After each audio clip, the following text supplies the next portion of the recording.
tempat ini Tuhan. Atmosfer ilahi ambil alih tempat ini. Dan tempat ini dipenuhi dengan hadirat Tuhan. Kuasa Allah mengalir di tempat ini Tuhan. Terima kasih Tuhan. Kami siap mendengarkan firman Tuhan. Kami siap membuka hati kami untuk kebenaran-Mu. Dan kami mau menerimanya dengan penuh ucapan syukur. Dalam nama Tuhan Yesus Kristus Allah kami yang hidup. Haleluya. Amin. Shalom semua. Apa kabar? Luar biasa. Luar biasa ya. Oke. Terima kasih buat kesempatan yang sudah diberikan. Saya boleh ada di tempat ini untuk saya bisa membagikan firman Tuhan. Mungkin dari Bapak Ibu Saudara sudah mengenal saya ya, karena saya sudah beberapa kali ada di tempat ini. Tapi mungkin hanya mengenal nama saya, tapi tidak tahu siapa saya sebenarnya. Jadi sebelum kita masuk dalam firman Tuhan, ada baiknya saya kenalkan siapa saya, karena ada yang bilang tak kenal maka tak sayang. Ini biografi saya. Nama saya Angelina Mesraning Tias. Sejak lahir papa saya beri saya nama Angelina Mesraning Tias, yang katanya orang tua kalau kasih nama ada artinya kan. Jadi papa saya kasih nama ini artinya angel itu malaikat, mesra itu mesra. Tapi papa bilang angel itu bisa malaikat, bisa juga bidadari. Papa berharap saya menjadi seorang bidadari. Kemudian Mesraning Tias itu artinya di dalam hati. Jadi Angelina Mesraning Tias itu artinya bidadari yang selalu mesra di dalam hati ya. Amin. Tapi sekarang nama saya sudah berganti. Nama saya jadi Angelina Sudianto. Jawa banget ya namanya. Namanya Jawa sekali. Karena kenapa namanya jadi Angelina Sudianto? Karena sejak 7 bulan yang lalu saya sudah distempel Bapak Ibu Saudara. Sudah tidak single lagi. Saya jadi harus namanya dikasih nama belakang suami saya, Bapak Sudianto. Yang ini Bapak Sudianto namanya. Bapak Ibu Saudara boleh panggil Pak Yanto boleh, Pak Sudi boleh. Ya, Pak Sudi. Jangan Pak Sudi ya, Pak Sudi. Jadi nama saya panjangnya Angelina Sudianto, tapi Bapak Ibu boleh panggil dengan singkatan Angel. Tempat tanggal lahir Purwakarta 5 Juni 1979. Siapa tahu nanti tanggal 5 Juni ada yang ingat. Pendidikan terakhir saya sarjana teologi Inti Bandung. Saya adik tingkatnya Kak Rustida, tapi Ibu Rustida lebih di atas saya. Statusnya sudah tidak single, mau triple sekarang. Pekerjaan saya saat ini saya melayani Tuhan sebagai seorang konselor, khususnya konselor rumah tangga. Buat Bapak Ibu yang sedang bermasalah atau mungkin ada konflik di dalam rumah tangganya, tidak tahu bagaimana harus curhat sama siapa. Ibu Rustida lagi sibuk, Bapak Ibu boleh hubungi saya juga di nomor 0899255488 atau boleh add pin BB saya 2899EB10. Pengalaman saya mengenal Tuhan itu luar biasa. Tapi saya tidak bisa ceritakan sekarang, karena kalau saya ceritakan sekarang, khotbah kita tidak akan berjalan, mungkin bisa nanti sampai sore ya. Singkatnya, background saya bukan dari saya Chinese, tapi saya bukan background dari Kristen. Papa saya Chinese, tapi masuk Muslim. Mama saya Muslim totok, dari masih garis keturunan kerajaan Majapahit. Jadi bisa dibayangkan bagaimana totoknya. Masih pakai jilbab, masih pakai dan lain sebagainya. Perjalanan saya nanti sampai saya bisa mengenal Tuhan itu sangat panjang dan sangat rumit, penuh tetesan air mata, tapi pada akhirnya finalnya saya bisa melayani Tuhan. Semua karena Tuhan Yesus. Nanti kita kapan-kapan bisa sharing ya tentang kesaksian saya, bagaimana saya bisa mengenal Tuhan, tapi di lain berikutnya. Oke? Nanti kalau ada yang mau ditanyakan lebih lanjut, Bapak Ibu Saudara boleh hubungi saya setelah ini ya. Bisa edit saya dan juga nomor telepon saya. Kita akan masuk dalam firman Tuhan pada siang hari ini. Ini firman Tuhan dadakan Tuhan kasih. Karena sebelumnya saya tidak mempersiapkan ini, tapi Tuhan bilang jangan yang itu, kasih yang ini. Saya tidak tahu kenapa Tuhan bilang dari Kisah Para Rasul 3 ayat 1-10. Kita mau sama-sama baca. Saya mengundang Bapak Ibu bangkit berdiri. Kita sama-sama baca dari Kisah Para Rasul 3. Bawa kita? Tidak bawa, kita lihat ke depannya. Kisah Para Rasul 3 ayat 1-10. Bapak Ibu, kalau saya berkhotbah mohon maklum agak banyak dan agak lama. Ini saya sudah siapkan 4 lembar, jadi siap-siap untuk bersabar mendengarkan firman Tuhan ya. Ini bukan dari saya tapi dari Tuhan. Oke, kita sama-sama baca ya. Amin, luar biasa. Kisah Para Rasul 3 ayat 1 sampai 10 kita akan sama-sama baca supaya semuanya terlibat membaca firman Tuhan. Kisah Para Rasul 3 ayat 1 sampai 10. 3, 2, 1. Perikopnya dulu judulnya, Petrus menyembuhkan orang lumpuh. Ayat 1.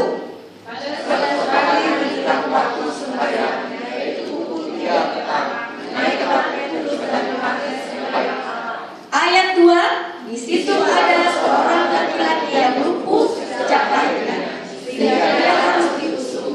Tiap-tiap hari orang itu diletakkan dekat pintu gerbang bait Allah yang bernama Gerbang Indah untuk meminta sedekah kepada orang yang masuk ke dalam bait Allah. Ayat 3. Ketika orang itu melihat bahwa Petrus dan Yohanes sedang masuk ke bait Allah yang diminta sedekah, mereka menatap dia dan Petrus berkata, "Lihatlah kepada kami." Lalu orang itu menatap mereka dengan harapan akan mendapat sesuatu dari mereka. Tetapi Petrus berkata, "Emas dan perak tidak ada padaku, tetapi apa yang kupunyai kuberikan kepadamu. Demi nama Yesus Kristus orang Nazaret itu berjalanlah." Lalu ia memegang tangan kanan orang itu dan membantu dia berdiri. Seketika itu juga kuatlah kaki dan mata kaki orang itu. Ia melonjak berdiri lalu berjalan kian kemari dan mengikuti mereka ke dalam bait Allah, berjalan dan melompat-lompat serta memuji Allah. Seluruh rakyat itu melihat dia berjalan sambil memuji Allah.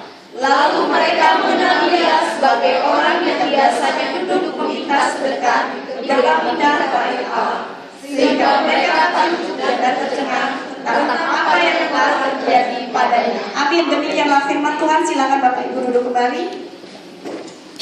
Bapak Ibu, kalau kita sekilas melihat firman Tuhan ini, perikop ini pasti berbicara tentang mukjizat ya, mukjizat kesembuhan. Setuju tidak? Iya, amin. Setuju ya, tentang mukjizat kesembuhan. Tapi hari ini saya tidak akan berbicara tentang mukjizat kesembuhan. Saya akan berbicara tentang, boleh slide-nya dulu Kak. Tapi kita lihat dulu ini. Slide-nya boleh?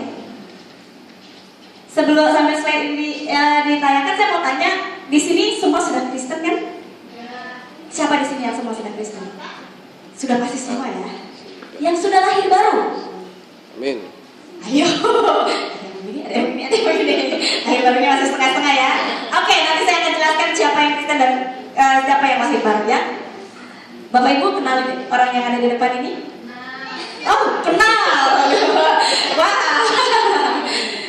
Ini namanya Lee Min Ho, artis Korea ya, betul ya. Kalau anak remaja pasti kenal.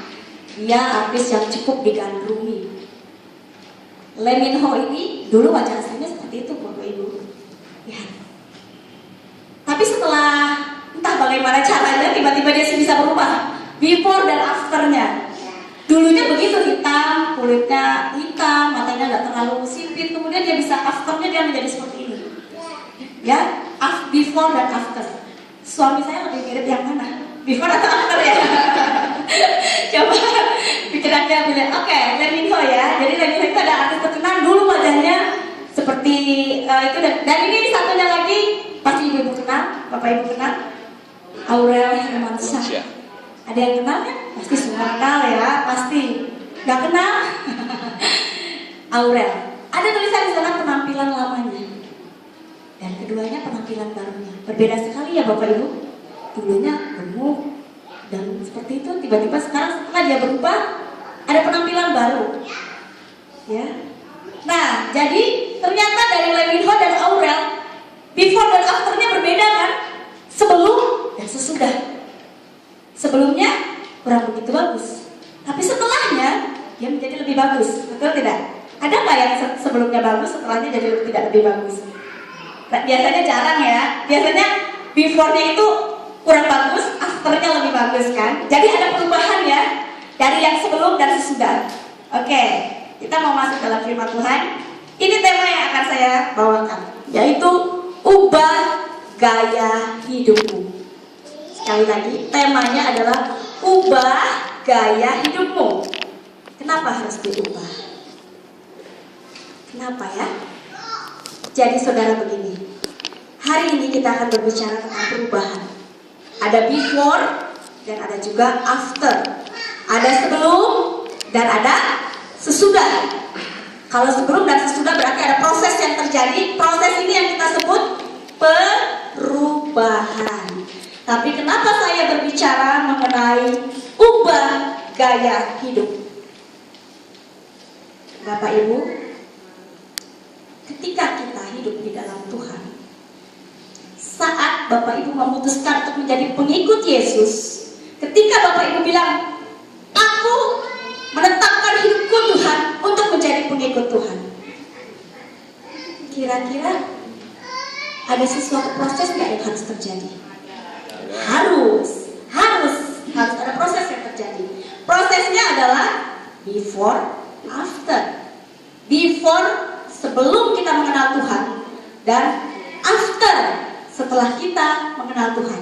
Harus ada perubahan. Jangan sampai nanti before, setelah mengenal Tuhan tetap before. Berarti tidak ada perubahan dong. Ya, jadi apa yang harus berubah ketika kita mengenal Tuhan? Ini yang akan menyangkut apakah saudara sudah lahir baru atau belum. Mengenal Tuhan belum tentu kita lahir baru. Saudara ikut Yesus, belum tentu saudara lahir baru. Karena yang namanya lahir baru, kan ada kata barunya. Berarti ada sesuatu yang lama sudah kita tinggalkan. Kita lahir menjadi sesuatu yang baru, menjadi seseorang yang baru di dalam Tuhan. Kalau sudah lahir baru, berarti ada sesuatu yang lama yang sudah tidak perlu lagi kita pakai.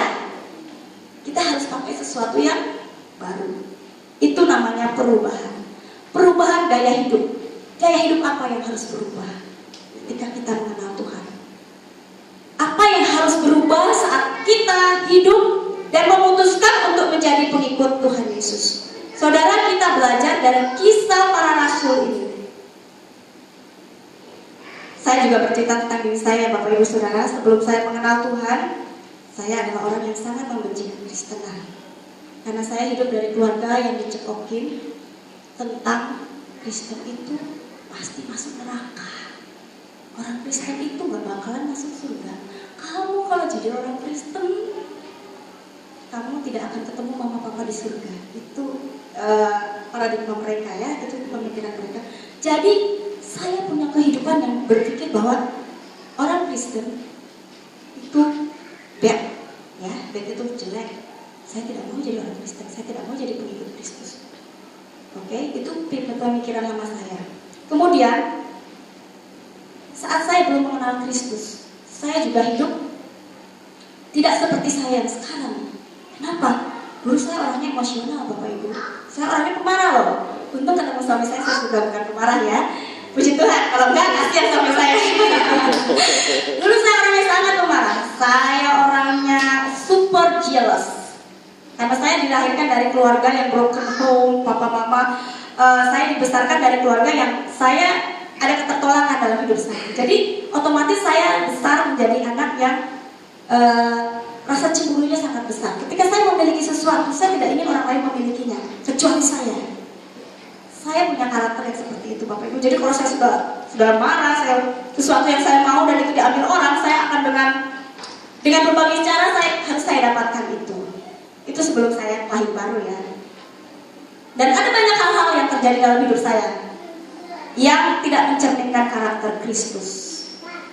Oke. Tetapi ketika Tuhan hadir, ada banyak hal yang terjadi, ada banyak perubahan yang terjadi, dan itu mengubah hidup saya menjadi seperti sekarang.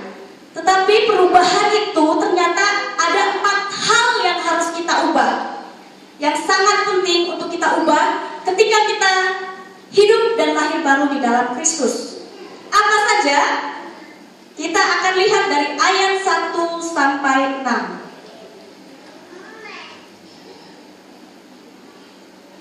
Yaitu pertama adalah ubah pola pikir. Nah, ini yang paling rumit Bapak Ibu Saudara. Kenapa saya bilang paling rumit? Karena kita itu selalu bertempur di dalam pikiran kita. Kita akan sama-sama baca dulu ya. Ayat 1 sampai 6. Pada suatu hari menjelang waktu sembahyang, yaitu pukul 3 petang, Naiklah Petrus dan Yohanes ke bait Allah. Di situ ada seorang laki-laki yang lumpuh sejak lahirnya, sehingga ia harus diusung. Tiap-tiap orang itu diletakkan dekat pintu gerbang bait Allah yang bernama Gerbang Indah, untuk meminta sedekah kepada orang yang masuk ke dalam bait Allah. Ketika orang itu melihat bahwa Petrus dan Yohanes hendak masuk ke bait Allah, ia meminta sedekah. Mereka menatap dia dan Petrus berkata, "Lihatlah kepada kami."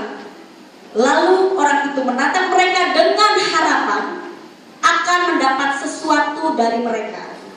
Tetapi Petrus berkata, "Emas dan perak tidak ada padaku, tetapi apa yang kupunyai kuberikan kepadamu. Demi nama Yesus Kristus, orang Nazaret itu, berjalanlah." Apa yang kita mau belajar dari Kisah Para Rasul ini, ayat 1 sampai ayat 6 ini? Saudara, di dalam ayat ini bercerita tentang seorang pengemis yang selalu berdiri di pintu gerbang. Pengemis ini setiap hari kerjanya hanya meminta belas kasih orang. Setiap hari dia hanya duduk di pintu gerbang Indah dan berharap orang lain memberikan uang untuk dia hidup. Sejak dia lahir, dia mulai terkonsep dalam pikirannya, aku hanya orang lumpuh yang tidak bisa apa-apa. Aku hanya orang yang tidak bisa melakukan apa-apa. Aku hanya bisa meminta dan belas kasihan orang, dan aku mulai bisa hidup. Itu yang selalu ada dalam pikiran si pengemis ini. Dia mempunyai mental yang selalu mengharapkan orang lain. Hidupnya bergantung kepada orang. Hidupnya dari belas kasihan orang. Karena dia berpikir itulah satu-satunya jalan buat dia untuk dia bisa melangsungkan hidupnya.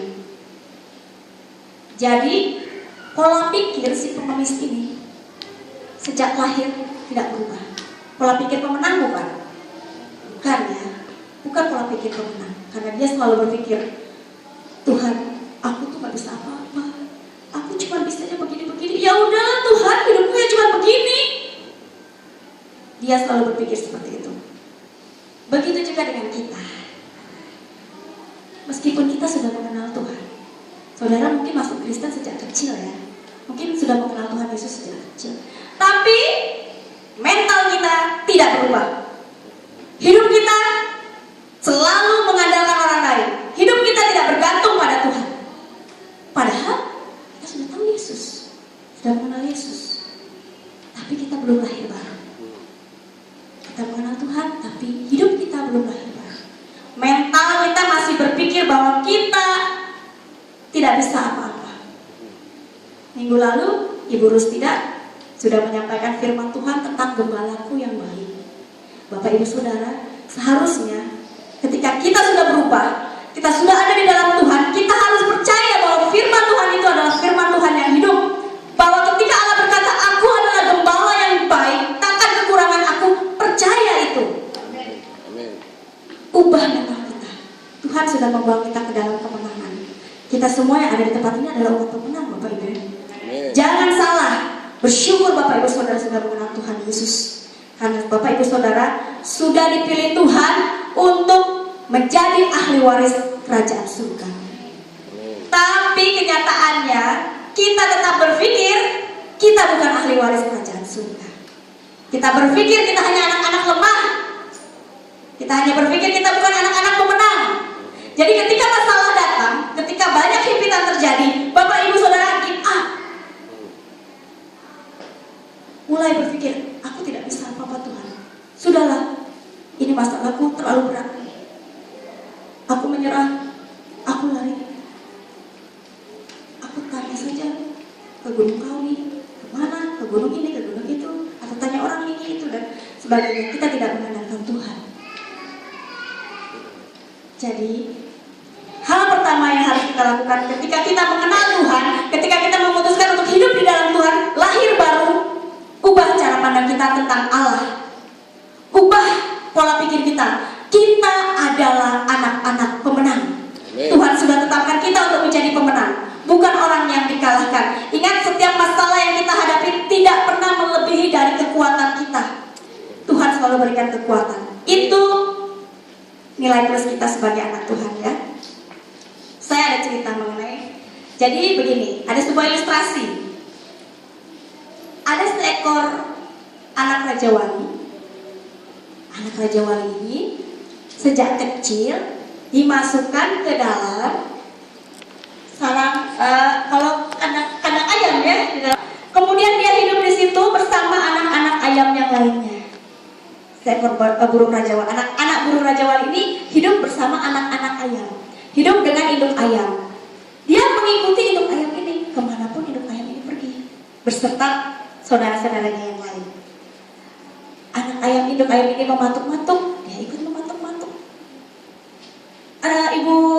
Ibu induk ayam ini korek-korek tanah, kan kalau ayam cari makannya begitu ya, korek-korek tanah, terus dia patokin cacing-cacing seperti itu. Dan itu dia lakukan. Dia ikut-ikutan induk ayam ini.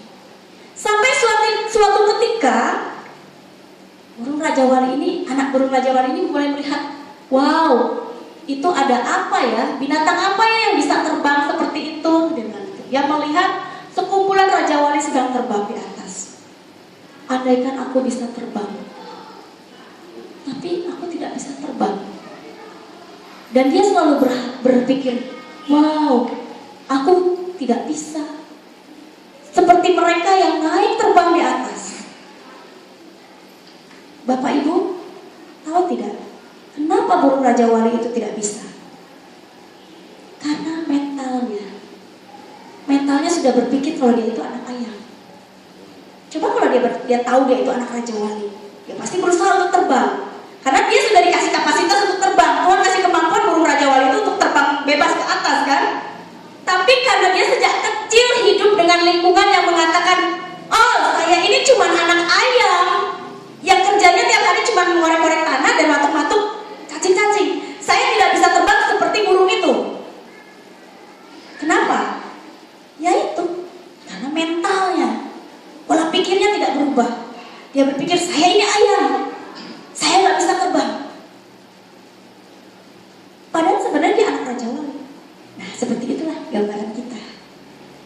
Kita selalu berpikir kita tidak bisa apa-apa.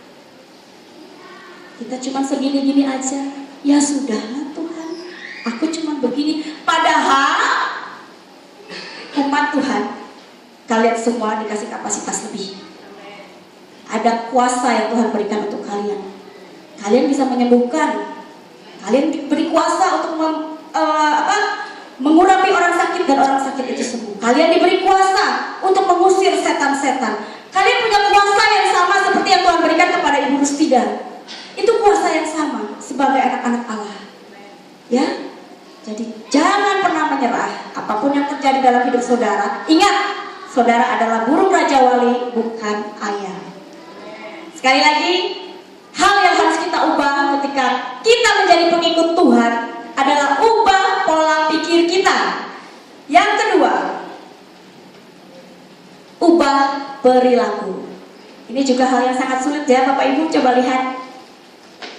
Ubah perilaku. Di sini ada gambar orang yang terbiasa tidur malas-malasan di kantor. Ada nggak yang begini di sini? Nggak ada ya. Ada yang bangun tidur, tidak langsung berdoa, langsung minum kopi. Ada yang pemarah, ada yang istri selalu betak-betak suami, dan lain sebagainya kehidupan yang mencerminkan perilaku yang negatif. Perilaku negatif banyak ya Bapak Ibu. Bapak Ibu sendiri mungkin bisa rasakan, aduh, aku masih punya sesuatu yang tidak berkenan di hadapan Tuhan. Aku masih hidup dalam kedaginganku. Itu adalah perilaku-perilaku negatif yang masih kita miliki. Tapi ketika saudara mengenal Tuhan dan memutuskan untuk hidup di dalam Tuhan dan lahir baru di dalam Tuhan, ubahlah perilaku ini.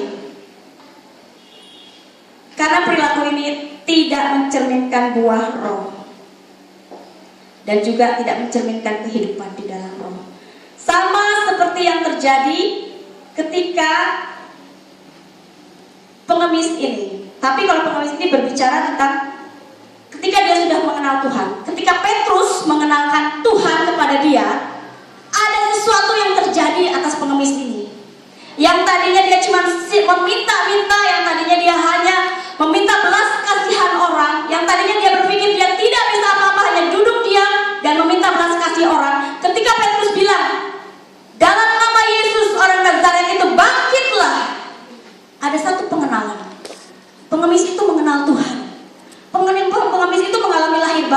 hidupnya. Tidak hanya sekedar mengenal, karena gini, dia ada respon. Ketika dikatakan bangkitlah dalam nama Yesus orang Nazaret itu, kau bangkit, dia merespon Bapak Ibu Saudara. Jadi ketika kita mengenal Tuhan, tidak hanya sekedar mengenal Tuhan, harus ada respon. Jadi ketika dia merespon dan bangkitlah, maka ada satu perubahan terjadi. Yang tadinya cuma duduk diam, dia bisa berdiri. Ketika dia bisa berdiri, dia bisa melompat. Dari proses dari duduk, berdiri dan melompat, itu adalah proses perubahan perilaku. Dia berubah. Yang tadinya dia nggak bisa apa-apa, hanya duduk diam, dan dia mulai terima Yesus dalam hidup dia, maka dia berubah secara perilaku. Tidak hanya pola pikir ya. Sebelumnya kan pola pikir, kemudian dia berubah ke perilaku. Begitu juga dengan kita. Ketika kita mengenal Tuhan, maka karakter-karakter kita yang dulunya tidak berkenan di hadapan Tuhan, itu kita ubah menjadi karakter yang berkenan di hadapan Tuhan. Hidup baru. Bapak Ibu Saudara pasti nanti bisa banyak belajar tentang manusia baru itu apa saja. Itu juga ada di dalam Alkitab. Ubahlah perilaku saudara. Jika saudara saat ini merasa bahwa saudara sudah mengenal Tuhan, saudara sudah hidup di dalam kekristenan, tapi masih memiliki karakter-karakter yang lama, masih memiliki perilaku-perilaku yang lama, tanda tanya. Apakah kita benar sudah lahir baru di hadapan Tuhan? Oke. Seperti kisah Paulus. Sabar ya Bapak Ibu Saudara, masih ada 3 lembar lagi. Masih 3 lembar lagi nih. Seperti kisah Paulus, ketika dia masih jadi Saulus, ada perubahan perilaku. Yang tadinya membenci Tuhan Yesus, setelah dia mengenal Tuhan Yesus, dia menjadi orang yang mengasihi Tuhan dengan luar biasa. Begitu juga dengan saya. Dulu saya juga orang yang sangat tidak suka dengan kekristenan, tapi ketika Tuhan menjamah saya dan saya memutuskan untuk mengikuti Kristus, saya belajar untuk melayani Dia dan meninggalkan manusia lama saya dan menjadi manusia yang baru di hadapan Tuhan. Oke. Memasuki tahun 2015. Bapak Ibu pasti ingin sesuatu yang baru, ingin sesuatu yang lebih lagi dan lebih lagi. Pasti sesuatu yang lebih lagi itu before dan after ya. Yang afternya ini pasti harus sesuatu yang baik. Ketika Bapak Ibu ingin melakukan sesuatu yang baik, pertama tadi ubahlah pola pikir, kedua perilaku, dan yang ketiga ubah tutur kata. Ini yang kayaknya paling sulit ya. Paling sulit karena terkadang kita tanpa sengaja mudah sekali mengucapkan kata-kata yang tidak menjadi berkat. Emosional, sering marah, mengucapkan kata-kata kutuk, memaki orang. Saya pernah bertemu dengan seseorang. Setiap hari orang ini selalu berkata, gila. Apa-apa dilihat orang main bola, gila nih bolanya bagus banget. Ketemu lagi temannya, gila baju kamu bagus banget. Ketemu lagi orang kecebur, gila itu orang kecebur. Selalu pakai kata gila. Dan itu udah menjadi sesuatu yang tanpa sadar dia ucapkan. Dan akhirnya saudara apa yang terjadi? Dia jadi gila betulan. Jadi hati-hati dengan ucapan kita. Hati-hati. Ini bukan kejadian, ini kejadian nyata loh. Kejadian nyata. Orang itu akhirnya jadi gila beneran. Akhirnya semua orang bilang, tuh jadi gila deh, katanya gitu kan. Seperti itu Bapak Ibu. Ada juga orang tua yang selalu mengatakan anaknya, kamu bodoh, kamu bodoh, kamu bodoh.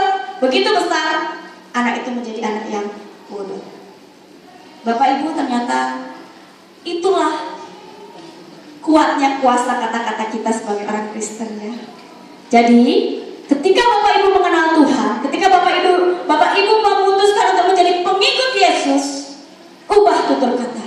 Karena hati-hati Bapak Ibu, di dalam firman Tuhan dikatakan lidah kita ini punya kuasa. Lidah orang Kristen loh. Lidah orang Kristen itu punya kuasa.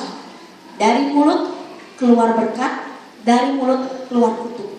Saudara bisa membuat orang jatuh, bisa membuat orang hidupnya hancur melalui kata-kata kita. Tapi saudara juga bisa membuat seseorang menjadi berdiri, seseorang menjadi hidup, seseorang menjadi lebih bersemangat juga melalui kata-kata kita. Amin.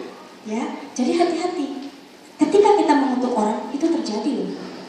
Kita mengikat orang itu dengan roh kutukan yang kita ucapkan. Kadang kan kita kalau lagi kesal sama orang ya, tanpa sadar kita ngomong, lihat aja, kamu gitu sama aku, lihat nanti pulangnya tabrak lah. Gitu kan?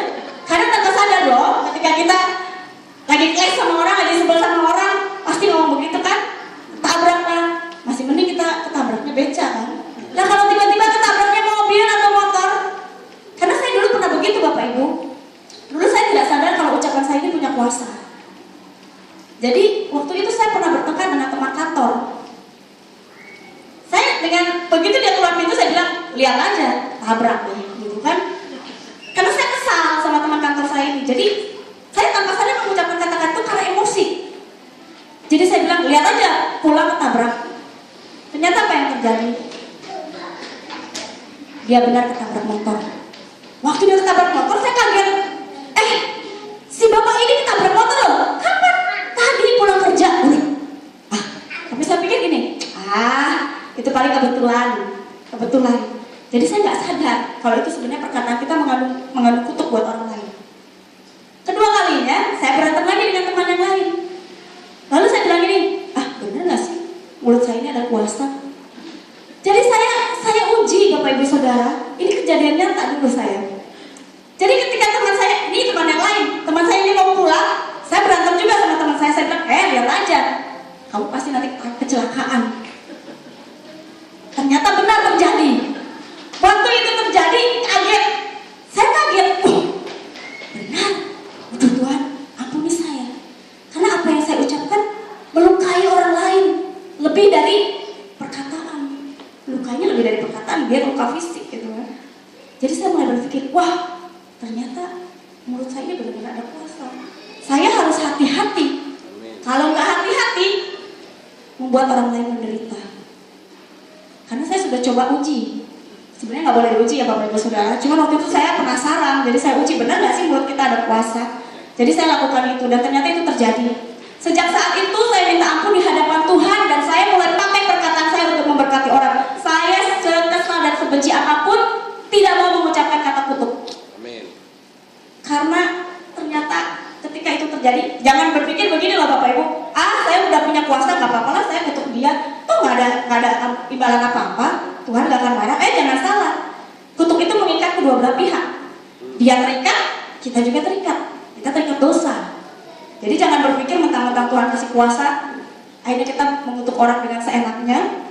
Setelah mengutuk orang dengan seenaknya, kita pikir kita tidak apa-apa di hadapan Tuhan.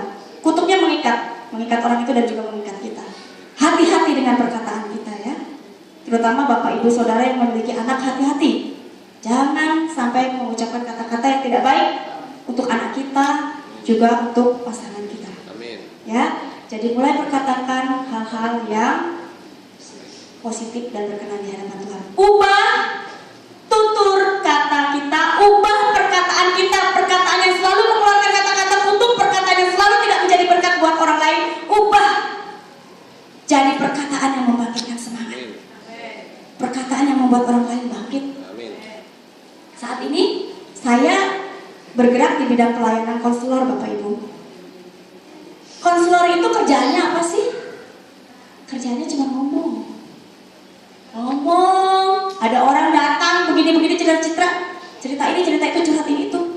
Saya cuma ngomong, gak ada yang lain kan. Saya gak doa tengking ini, tengking itu, enggak. Saya cuma ajak dia ngomong. Ketika dia punya masalah, dia datang, dia curhat, saya begini-begini, nangis-nangis. Yang saya lakukan hanya satu, kasih kekuatan, kata-kata yang menguatkan, kata-kata motivasi. Ternyata hanya dengan kata-kata kamu bisa, orang bisa bangkit.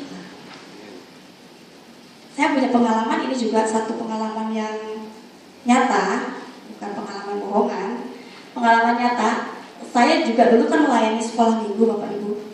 Waktu saya melayani sekolah minggu, kekuatan saya hanya satu, selalu beri kata positif buat anak-anak. Jadi banyak anak-anak yang saya tangani, dulu mereka adalah anak-anak yang minder. Ada satu anak ini minder sekali. Kalau ke depan dia tidak mau. Kalau ke depan dia bisa sampai gemeteran dan dia nggak bisa ngomong apa-apa. Sangat minder dan sangat takut, sangat tidak percaya diri. Setiap kali orang tuanya bilang, tolong ya Kak Angel bantu anak ini. Saya lihat anak ini punya potensi, tapi dia punya rasa minder yang sangat tinggi. Yang saya lakukan hanya satu. Saya hanya bilang, Dek, kamu bisa. Kamu bisa, kamu hebat. Sekali waktu anak ini nyanyi ke depan. Waktu anak ini nyanyi ke depan, saya di belakang hanya bilang begini, good. Padahal suaranya biasa aja. Suaranya juga aduh, gak karuan gitu kan. Tapi selalu saya bilang, good, bagus, kamu bisa. Sekarang dia sudah menjadi penyanyi. Dia sudah membuat album. Dan ada juga anak yang sekarang sudah jadi model. Sebelumnya anak ini paling takut jalan di depan orang. Tapi saya cuma bilang, bagus, kamu bisa. Cuma dua kata itu, kamu bisa. Tutang. Saya cuma kasih begini aja ke anak-anak. Tapi dengan ekspresi kasih semangat, kata-kata yang menguatkan dia, kata-kata yang membuat dia yakin bahwa dia bisa. Ternyata dengan kata-kata itu, Bapak Ibu, itu membuat hidup orang berubah. Yang tadinya dia nggak bisa apa-apa, pemalu, minder, sekarang anak ini sudah jadi model. Dia banyak sekali ikut kejuaraan dan menjadi juara. Ya, jadi saya ini hanya mengatakan betapa mulut kita ini punya kuasa. Berubahlah tutur kata kita ya. Berikutnya, ini yang terakhir Bapak Ibu Saudara. Ubah kesaksian.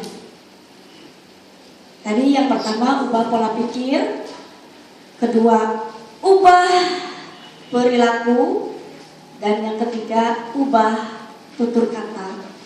Ini poin terakhir. Tenang ya Bapak Ibu, di luar juga masih hujan, percuma kita pulang cepat-cepat ya.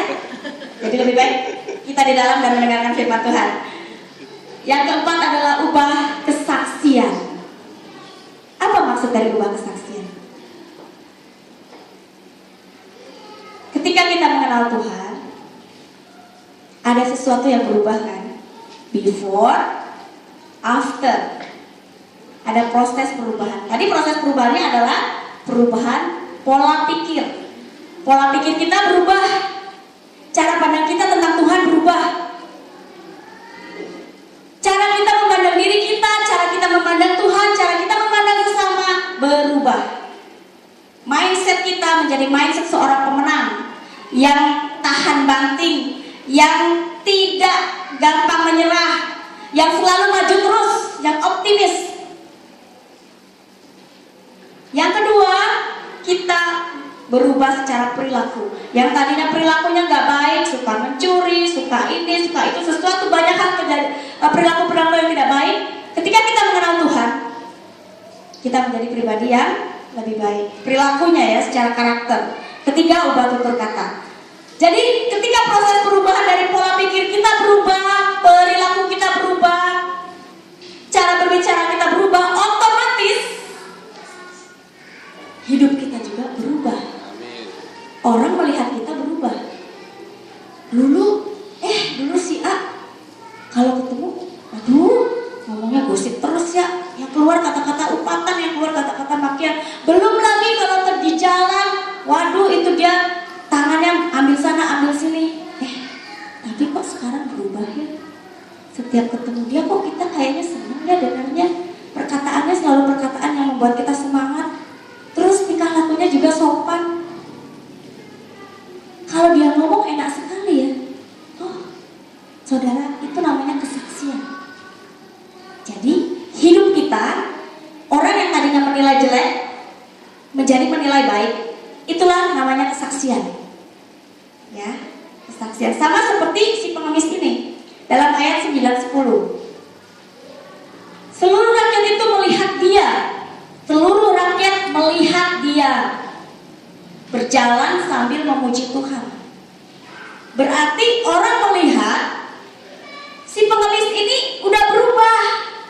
Yang tadinya mengeluh-ngeluh, yang tadinya mengemis-ngemis, yang tadinya meminta-minta sama orang, sudah berubah. Dia menjadi orang yang penuh sukacita. menjadi orang yang optimis, menjadi orang yang kemana-mana memuji Tuhan. Orang melihat ada perubahan dalam diri si pengemis. Jadi, ketika kita mengenal Tuhan, tidak hanya berubah secara pikiran kita, tidak hanya berubah secara tutur kata kita, tidak hanya berubah secara perilaku kita, tapi kita juga akan berubah secara kesaksian kita. Bapak Ibu pernah nggak Bapak Ibu ketika berjalan, saudara pergi di satu tempat, tiba-tiba orang ngobrol-ngobrol dengan orang, kenalan dengan orang, dan orang itu bilang, Bapak orang Kristen ya? Ada nggak yang pernah begitu? Ada nggak di sini? Ada? Pak Didi? Oh ada, oh ya ada suami saya. Suami saya sering sekali orang tahu dia orang Kristen. Bukan karena matanya yang sipit ya. Bukan karena matanya yang sipit, karena saya lihat suami saya ini